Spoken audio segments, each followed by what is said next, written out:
We might just get hit with the Rico. Me Millie, cause we in the field with them bird like we play for the Eagles. I'm on probation, so let me not talk what's illegal. Switch it up. Today I woke up with my drinker, she rich as a beetle. For my teachers that said I won't make it here, I spent a day.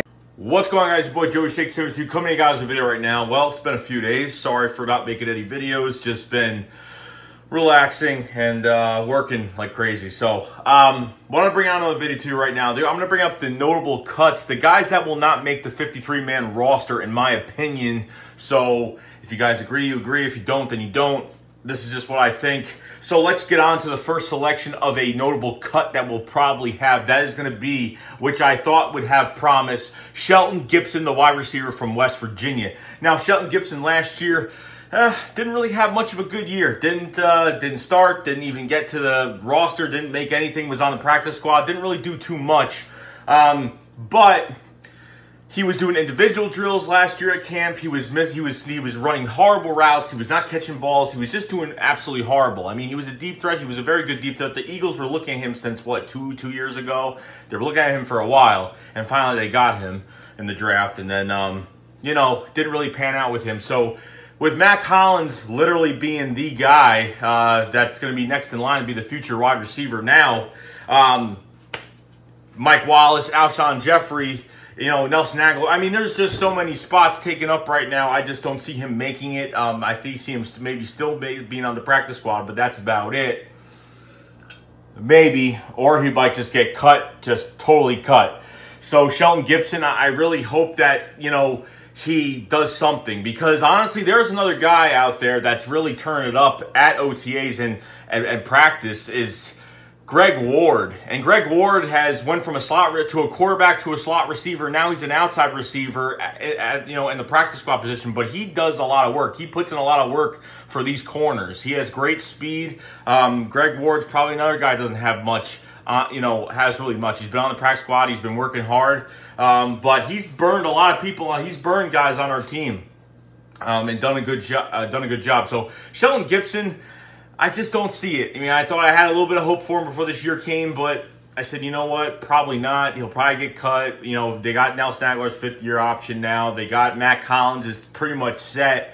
He has a good year this year. The Eagles are definitely keeping him. Now I want to go to another guy. It's on the offensive line. Two guys on the offensive line that could be notably cut by the 53-man roster. So Chance Warmack is another guy. We extended him another year last year.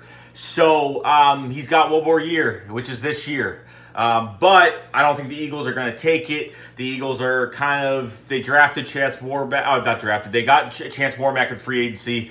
And hasn't really panned out. Was a 14th, 13th overall pick in 2013-14. And kind of just had that first-round pick mentality of being someone that he really wasn't. You know, he came from Alabama. And, you know, Jeff Stalin was his coach. Maybe bringing him to the Eagles would light a fire under him and kind of get him to the way he used to be as a guard.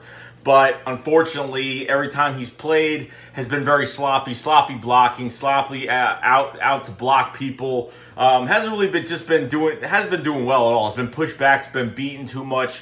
So Chance Warmack is a notable cut I could see. Now, another guy I want to introduce is Isaac Seumalo that we drafted 2 years ago. And I thought Isaac Seumalo would have been at least a center, a guard, at least a future center. When I thought Jason Kelsey was going to get traded, I thought Isaac Seumalo was going to be our starting center. I thought Isaac Seumalo was going to be the guard. Now, this is when Stefan Wisniewski, the left guard, was kind of like in and out of the rotation, and they didn't really know what was going on. And then finally, the Eagles front office got to their senses, and they seen that Wisniewski was the better choice. Number one, because Wisniewski started 10 games for the Jaguars 2 years ago, and before that, he played center for the Raiders.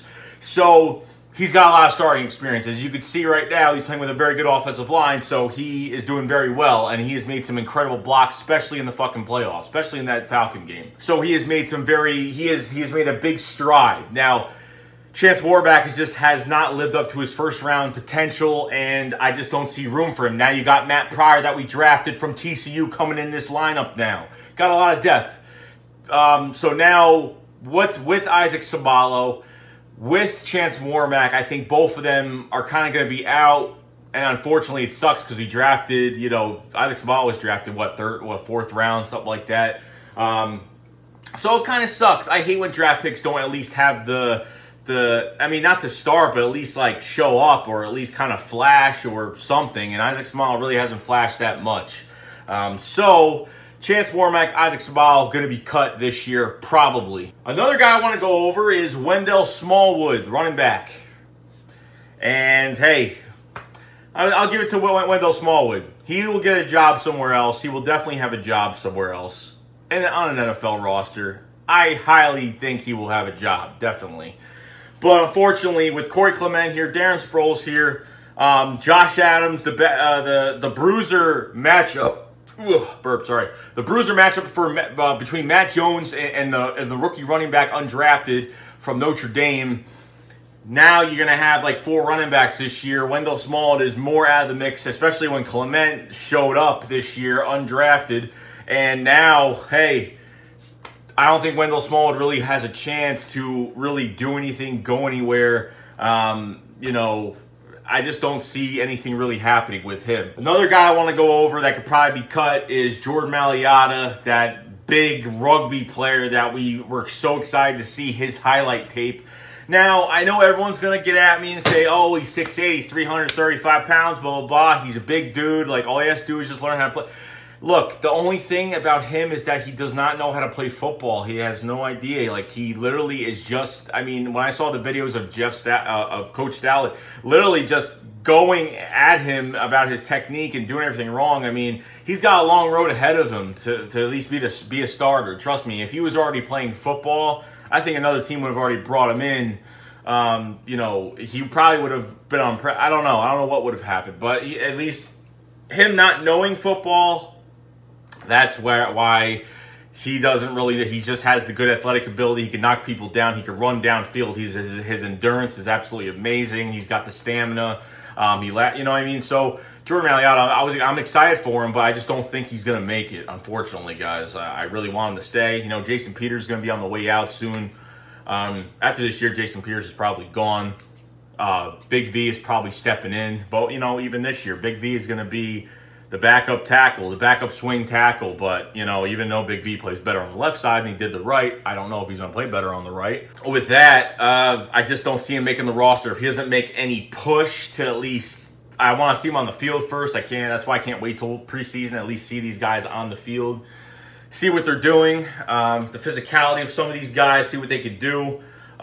So I honestly don't know where this guy is going to go. Other than that, it's probably going to be some no-name guys that I really don't know. You know, the guys they literally just bring in. You know what I mean? So, you know, if you even talk about the wide receiver position right now, especially when I talk about Shelton Gibson, you got Tim Wilson they brought from some small D3, D1, whatever, some small school, but he showed really, they brought him in for a tryout, and he pretty much got signed, made the team.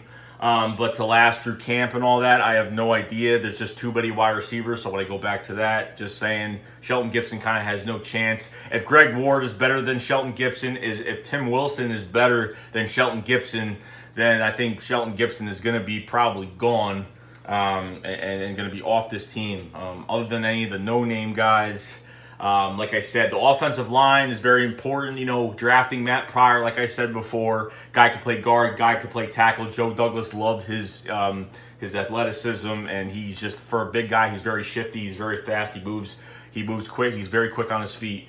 So there's some notable things that you could take out of this. I mean, if I'm wrong, I'm wrong. If I'm right, I'm right. But I think these are the guys that are probably going to be off this team. What is going to be the hardest cut? Unless we don't have a hard cut. Unless it's just going to be like, it's very easy. Pretty much cut and dry, plain and simple, notable cuts for the 53-man roster. And that's really it, guys. So that's all I got to say. So Shake Squad up, Fly Eagles Fly. Thank you for the support once again. You guys have been absolutely amazing.